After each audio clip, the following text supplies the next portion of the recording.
There is a question here by DGCGen19. Paano nga daw ba nalalaman kung may CKD ang mga aso at kung may mga exams ba para dito? So para sa kaalaman ng lahat, sagutin natin itong tanong niya. Ang early sign po na mapapansin natin sa mga aso na may CKD are weight loss and inappetence. Magsisimula silang hindi kumain at mangangayat. Magkakaroon din po sila ng tinatawag na polydipsia or increased thirst at polyuria or yung pagdami din ng kanilang ihi.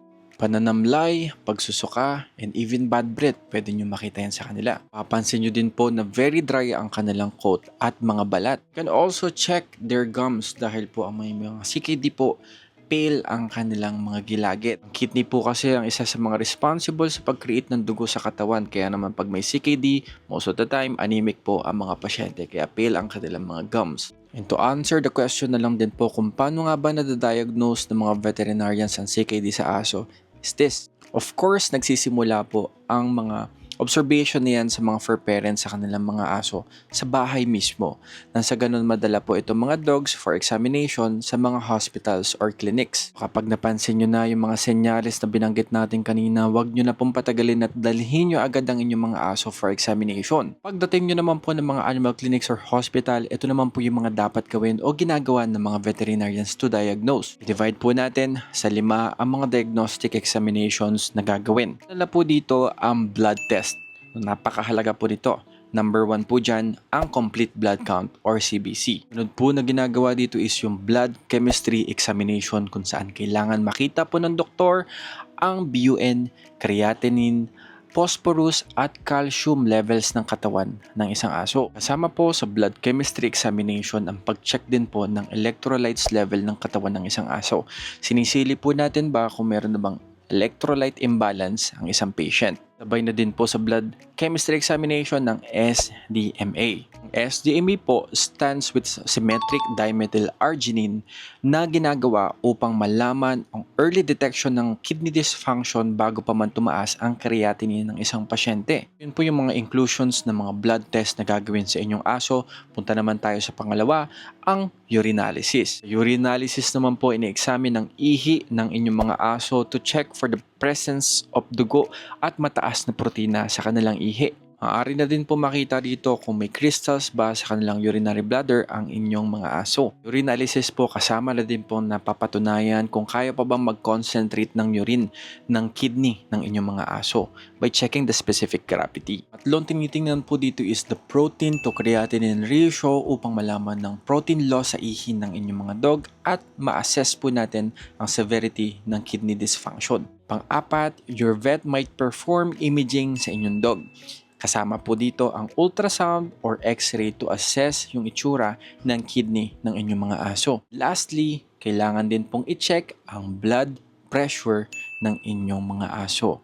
Dahil po madalas kapag mayroon pong kidney failure or kidney dysfunction ng isang aso, hindi po normal ang kanilang BP. Tama ang narinig nyo, blood pressure tulad sa ating mga tao. Chine-check din po ang BP ng inyong mga aso. Meron pong tinatawag na iris staging po sa CKD ng mga aso. At yung mga examinations po na nabanggit ko are requirements upang malaman kung nasa ang stage na ba ng kidney damage ang inyong mga dog. Iris staging naman po stands for International Renal Interest Society sa pag-classify or pag-stage ng kidney damage ng dogs. This is actually an international standard or guidelines na dapat po sinusunod ng mga veterinarians. Sinabi po ng inyong mga veterinarians na may kidney problem or CKD ang inyong mga aso, you can actually ask them kung nasaan na bang staging sa IRIS guidelines ang kondisyon ng inyong dog. Nang sa ganun, ma-verify nyo din if your doctor is following these international guidelines. Maganda po sa IRIS CKD staging is that inclusive na din po dito yung guideline ng management. Depende sa stage ng CKD ng inyong dog. So talagang may standard po tayo na sinusunod sa diagnosis hanggang sa management of CKD sa mga aso. It's gonna be a big plus as well if the clinic or hospital na pupuntahan ninyo have all this kind of examinations para naman po mas stage po ng mas maayos at mas definite ang condition ng inyong mga dogs. Very important at napakalaking bagay na magkaroon ng early detection sa ganitong klaseng sakit nang sa ganun maaagapan din po ang kanilang gamutan. Kapag na-damage po kasi ang kidney is napakahirap nitong gamutin. Tinangalan po sa tao, pwede tayong magkaroon ng dialysis, pwede po tayong magpa-kidney transplant. So, talagang advanced ang practice in humans. Pero sa mga animals po, specifically sa dogs and cats, kapag nagkaroon po sila ng kidney disease, yung mga ganitong advancement is not yet available for them. Kaya naman early detection is really important para naman mahabol pa natin ang kanilang condition. Luckily po, dito sa Pathology Emergency Animal Hospital, lahat ng mga examinations na nabanggit ko is available po dito sa amin. Yan sana nasagot ko ang inyong mga tanong at kung may gusto pa kayong itanong, i-comment nyo lang sa comment section at subukan natin sagutin sa susunod na video.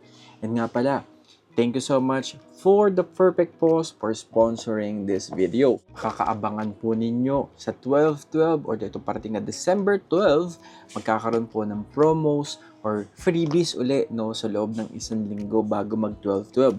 Kaya naman po, thank you so much again for the Perfect Paws for sponsoring this video and for the generosity para sa lahat ng ating mga viewers. Sana guys, nakatulong tong video na to. Kaya naman po, kung gusto nyo rin po makatulong sa kapwa natin fur parents, you can share this video sa kanila. At kung hindi ka pa nakapollow, consider following me and share this to other fur parents. So paano? Sa susunod na video, bye!